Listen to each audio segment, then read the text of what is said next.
Hi guys, আসসালামু আলাইকুম। কেমন আছো সবাই? আশা করি সবাই ভালো আছো। আমিও আলহামদুলিল্লাহ ভালো আছি তোমাদের দোয়ায়।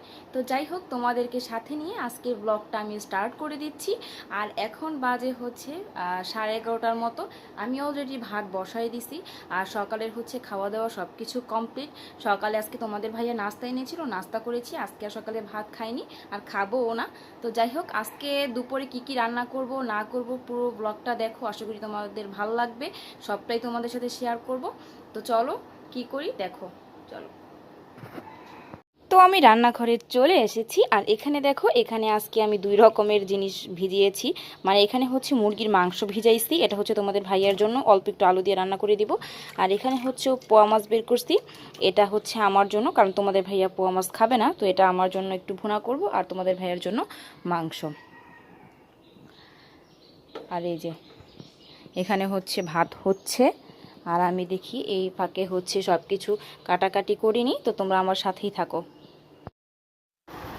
তো তারপর কিন্তু আমি এখানে পেঁয়াজগুলো কেটে নিয়েছি। আর আজকে তো আমি পেঁয়াজের তরকারি রান্না করব, মানে দুই পদ তরকারি রান্না করব, দুই পদই কিন্তু পেঁয়াজের তরকারি। তো এটার জন্য কিন্তু পেঁয়াজটা আমাকে একটু বেছে নিতে হবে। আর যেহেতু অন্য কোনো সবজি রান্না করব না, তাই অন্য কোনো কিন্তু কাটারও কোনো প্রশ্ন আসে না। তো এই যে পেঁয়াজ টেয়াজ কাটার পরে সব কিছু কমপ্লিট করার পরে চলে আসলাম আমি রান্না করতে। তো প্রথমেই হচ্ছে আমি মাছটা রান্না করে নিব।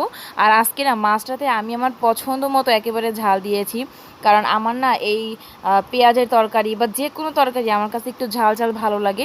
কিন্তু তোমাদের ভাইয়া আবার বেশি ঝাল খেতে খেতে পারে না। আর তোমাদের ভাইয়ার মতো না আমার পুচকুসোনাও হয়েছে। ওর এখন 2.5 বছর প্লাস হয়ে গেছে। তাও না সে এখন পর্যন্ত কোনো ঝালের মানে ঝও খেতে পারে না, এরকম একটা অবস্থা। একটা তরকারি থেকে যদি একটা আলু উঠায় দিই, মাংস উঠায় দিই, তাহলে তাকে 7বার ধুইয়া দিতে হয়, তাও সে খেতে পারে না ঝালের জন্য। মানে এরকম তার মুখে এতটা ঝাল লাগে। আর আমিও না আমার পছন্দ মতো অতটা খেতে পারি না, কারণ আমি মানে ঝালটা একটু বেশি খাই, তোমাদের ভাইয়াও একটু কম খায়। তো তারপরেও মাঝে মাঝে ঝাল দেই, তাও ও কিছু বলে না, বলে যে ঠিক আছে সমস্যা নাই। তো আজকের তরকারিটা যেহেতু আমি একাই খাবো, তো এটার জন্য কিন্তু আমি একটু বেশি ঝাল দিয়েছি। এখানে কিন্তু আমি অনেকটা কাঁচামরিচ দিয়েছি। আর কাঁচামরিচের যে দাম, বাবারে বাবা, কাঁচামরিচ দিতে গেলেও না কেমন যেন ভয় লাগে যে এত কাঁচামরিচ দিয়ে রান্না করব। অন্য কোনো সময় যদি হইতো তাহলে না আমি কি করতাম, আরও অনেকগুলো কাঁচামরিচ দিতাম। কিন্তু এখন মানে কাঁচামরিচের দামটা অনেক বেশি হওয়াতে, আমাদের এখানে তো কাঁচামরিচের দামটা অনেক বেশি। তো এটার জন্য না এখন একটু কমায় কমায় খাই। আবার অনেক কিছুতেই আমি কাঁচামরিচটা দিইও না, যেমন মাংস তরকারি, তারপর হচ্ছে আরও কয়েকটা তরকারিতে না আমি কাঁচামরিচটা ব্যবহার করি না। কারণ না দিলেও খাওয়া যায়, দিলেও খাওয়া যায়, তাহলে শুধু শুধু দামের জিনিস কেন দিব বলো তো। আমার কথা হচ্ছে যেভাবে সেভ করা যায় সেটাই ভালো। তো তারপরে হচ্ছে এখানে মাছটা এই যে সুন্দর করে মশলা টশলা দিয়ে সব কিছু দিয়ে কিন্তু কষায় নিলাম। আর এটা হচ্ছে পোয়া মাছ, এই পোয়া মাছটা আমার খুবই খেতে ভালো লাগে। আর তোমাদের ভাইয়াও এই পোয়া মাছটা খায়। মানে আগে জানতাম খায় না, পরে আজকে রান্না করার পরে দেখি বলতেছে যে না আমি তো এই পোয়া মাছটা খাই। তো সেও কিন্তু এখান থেকে খেয়েছিল, কিন্তু আমি যে এত পরিমাণ ঝাল দিয়েছি সে কিন্তু এই ব্যাপারে কোনো কিছুই বলে নাই। সে সুন্দর মতোই খেয়ে নিয়েছে। তো সে মাংস তরকারিও খেয়েছে, আবার এই মাছ তরকারিও খেয়েছে। তো যাই হোক, মাছ তরকারিটা কিন্তু অসম্ভব রকমের মজা হয়েছিল জানো। মানে মাছটা না আমি দুপুরে আমিও খাইছি, তোমাদের ভাইয়াও খাইছে। কিন্তু রাত্রেবেলা না শুধু আমি একাই খাইছি, তোমাদের ভাইয়া আর খায়নি। তো তারপরে কিন্তু আমি একটু জিরার গুঁড়ো দিয়ে দিলাম। যেহেতু এখন মনে করো ওরকম ধইনা পাতা মানে থাকে আবার থাকে না, তো এটার জন্য কিন্তু আমি এখানে জিরার গুঁড়োটাই ব্যবহার করেছি। আর পুরোপুরি শীতকাল আস্তে আস্তে কিন্তু এখানে আমি ধনে পাতাটা ব্যবহার করতাম। আর দেখো ওই রান্নাটা করার পরে আমি কিন্তু সাথে সাথে আবার মাংস তরকারিটা বসাই দিছি। আর আজকে কিন্তু মাংসর পরিমাণটা একেবারেই কম, কারণ তোমাদের ভাইয়ার জন্য শুধু নিয়েছি, আমি খাবো না, কারণ আমার ওই মাছ তরকারিতেই হয়ে যাবে। আমরা দুইজনেই আমরা এত তরকারি বেশি খাওয়া পছন্দ করি না। মানে একটা আছে না যে 3-4 পদের তরকারি করে রান্না করা, এটা আমাদের দুইজনেরই খুবই অপছন্দের একটা বিষয়, যে এত জিনিস দিয়ে কেন খাবো। 1 পদ 2 পদ থাকবে, ব্যাস খাওয়া হয়ে যাবে।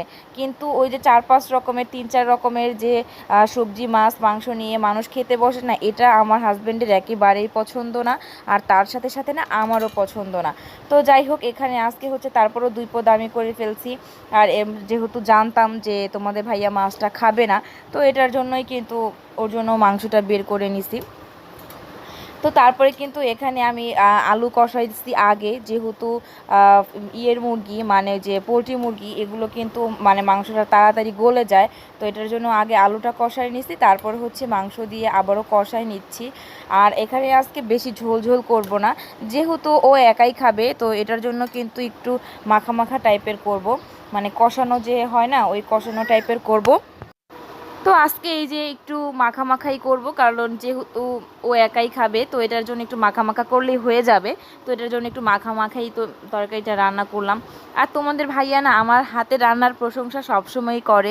আমি খারাপ রান্না করলেও করে, ভালো রান্না করলেও করে। অনেক খাবার দেখা যাচ্ছে যে রান্না করলে আমি নিজে খেতে পারি না, কিন্তু তোমাদের ভাইয়া খুব খেতে পারে, মানে বলে খুব ভালো হয়েছে।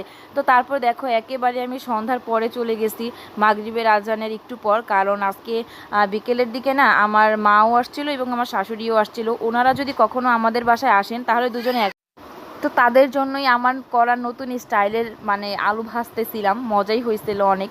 তো যাই হোক, ব্লগটা আর বাড়াবো না, কারণ আর বেশি বাড়ালে তোমাদের দেখতে ইচ্ছে করবে না। তো আজকে এই পর্যন্তই, তোমরা ভালো থেকো, আমার জন্য দোয়া করো। আল্লাহ হাফেজ।